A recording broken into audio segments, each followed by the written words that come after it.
कक्षा के ऐसे बच्चों के विषय में आखिर आप क्या कहेंगे जो ना तो पढ़ते हैं और ना ही किसी दूसरे को पढ़ने देते हैं, लेकिन होते तो वो भी कक्षा का एक हिस्सा ही हैं। उनकी भी कोई ना कोई कहानी तो होती ही है, और हाँ, भावनात्मक रूप से वो भी किसी न किसी से अवश्य ही जुड़े होते हैं। ऐसे बच्चों को यदि सही दिशा और थोड़ा सा ध्यान मिले तो शायद वो भी जीवन में सफल हो सकें। ऐसी ही कहानी कक्षा 10वीं में पढ़ने वाले नवीन की है। नवीन छोटे कद का थोड़ा मोटा सा लड़का है। कक्षा में सभी उसे अनेक नामों से पुकारते थे। कोई मोटू, कोई लड्डू, कोई नाटू, तो कोई राशन कहकर पुकारता था। नवीन किसी की बात का बुरा नहीं मानता था। शायद इसीलिए सभी विद्यार्थी उसे बहुत प्यार करते थे। वो सबकी मनोरंजन का साधन जो था, खुद तो पढ़ता नहीं था, साथ ही हंसी मजाक करके किसी को पढ़ने भी नहीं देता था। ये उम्र ही ऐसी होती है जब बच्चों को अपने अच्छे बुरे का ज्ञान कम होता है। सभी बच्चों की पढ़ाई नवीन प्रभावित करता था, लेकिन सभी को उसकी बात से मजा भी आता था। इसीलिए वो सभी में लोकप्रिय था। शिक्षक नवीन को बिगड़ा हुआ केस समझकर किसी तरह झेल रहे थे। शायद उसके घर वालों की पहुंच बहुत ऊंची थी, इसी कारण उसे विद्यालय में प्रवेश मिला था, वरना वो निकाला भी जा सकता था। इसीलिए वो निकाला भी नहीं जा रहा था। विद्यालय के प्रत्येक कांड में नवीन का नाम अवश्य जुड़ा होता था। वो अपना तो दुश्मन था ही, अन्य बच्चों को भी बिगाड़ रहा था। कहते हैं कि एक मछली पूरे तालाब को गंदा कर देती है। इसी मुहावरे को चर्चित करती हुई उसकी कक्षा पूरे विद्यालय में प्रसिद्ध थी। साल के मध्य में किसी बीमार टीचर के स्थान पर 6 महीने के लिए निर्मल सर की विद्यालय में नियुक्ति हुई। निर्मल सर नवीन की ही कक्षा के कक्षा अध्यापक नियुक्त किए गए। निर्मल सर की कक्षा का पहला दिन शायद वो पूरी जिंदगी ना भूल पाएं। सभी छात्रों ने खुलकर उन्हें परेशान किया एवं उन्हें इस बात के लिए मजबूर करने की कोशिश की कि वो विद्यालय छोड़कर चले जाएं। निर्मल सर गंभीर व्यक्तित्व के व्यक्ति थे। उन्होंने इन बातों की कोई शिकायत ना तो आगे पहुंचाई और ना ही विद्यालय छोड़ा। वो रोज एक नई मुस्कान के साथ कक्षा में उपस्थित होते एवं बच्चों को नई नई बातें बताने का प्रयास करते। अपने इस व्यवहार के अंतर्गत वे बच्चों के प्रिय शिक्षक बन गए। अब बच्चे उनके ना आने वाले दिन उन्हें बहुत याद करते, जिस कारण बच्चों का दिन भी अच्छा नहीं गुजरता था। एक बार बीमारी के कारण 1 सप्ताह निर्मल सर विद्यालय न जा सके, जो बच्चों के लिए बहुत ही असहनीय था। नवीन ने निर्मल सर के घर का पता ढूंढा एवं पहुंच गया उनके घर उनका हालचाल लेने। जब नवीन ने निर्मल सर के घर का दरवाजा खटखटाया तो भीतर से आवाज आई, दरवाजा खुला है, अंदर आ जाइए। नवीन ने घर के अंदर प्रवेश किया। निर्मल सर बिस्तर पर लेटे हुए थे और उनके एक बाएं पैर में पट्टी बंधी दिख रही थी। नवीन उनको इस हाल में देखते ही बोला, अरे सर, आपको ये क्या हो गया? निर्मल सर बोले, नवीन, तुम आ गए? कुछ खास नहीं हुआ, बस थोड़ा पैर फिसल गया था। नवीन का उदास मुंह देखकर मुझे पता था तुम जरूर आओगे। नवीन बोला, आपने कैसे जाना? निर्मल सर बोले, जानते हो नवीन, जब हम किसी को सच्चे दिल से याद करते हैं तो उसके दिल तक हमारी आहट अवश्य पहुंचती है। नवीन बोला, तो क्या आप मुझे याद कर रहे थे? नवीन सर बोले, तहे दिल से। नवीन आंखों में आंसू भरकर बोला, धन्यवाद सर, मेरे बारे में सोचने के लिए। इस दुनिया में शायद आप ही हैं जिसने मुझे थोड़ा अपनेपन का एहसास दिलाया है, नहीं तो मैं बिल्कुल अकेला था। निर्मल सर बोले, लेकिन क्यों? तुम्हारे दोस्त भी तो तुम्हें प्यार करते हैं। नवीन बोला, नहीं सर, सब मतलब के साथी हैं। जब तक मैं उन्हें मजे दिलाता रहता हूँ तब तक तो प्यार झलकता है।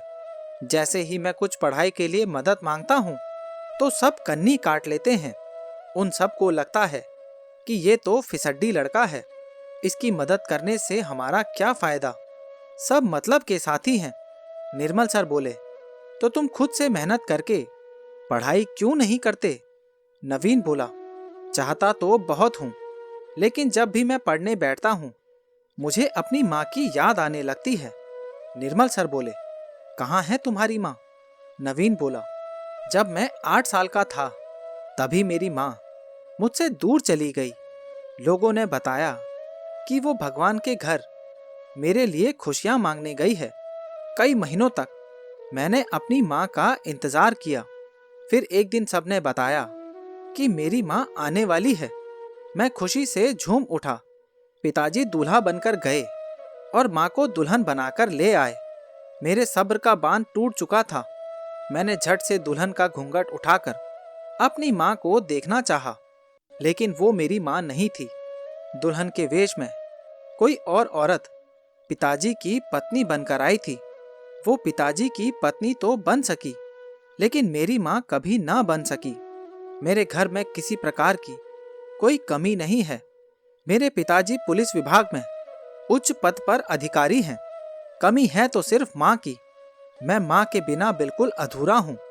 मैं जब भी अकेले में बैठता हूँ तो मुझे माँ की बहुत याद आती है। मैं बेचैन हो उठता हूँ। इसीलिए मैं अपने समय को अन्य तरीके से व्यतीत करने का प्रयास करता हूँ, ताकि मैं अकेला ना रह सकूं। निर्मल सर उसकी बातें सुनकर सोच में डूब गए। उन्हें ऐसा महसूस हो रहा था मानो उनके अतीत को किसी ने कुरेद दिया हो।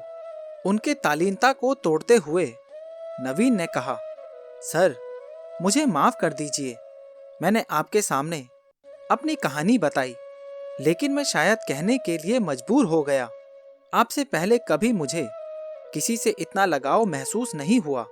निर्मल सर बोले, नहीं नहीं नवीन, मैं तो बस इस बात से खुश हूं कि तुमने मुझे इस लायक समझा कि अपनी परेशानी साझा कर सकें। आज मैं भी तुम्हें कुछ बताना चाहता हूं। मैं जब छोटा था तभी एक दुर्घटना में मेरे माता पिता की मृत्यु हो गई थी।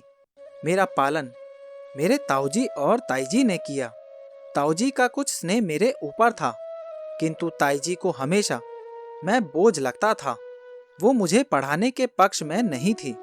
मुझे 2 वक्त की रोटी देना भी उन्हें खलता था, लेकिन ताऊजी की वजह से मेरा स्कूल नहीं छूटा।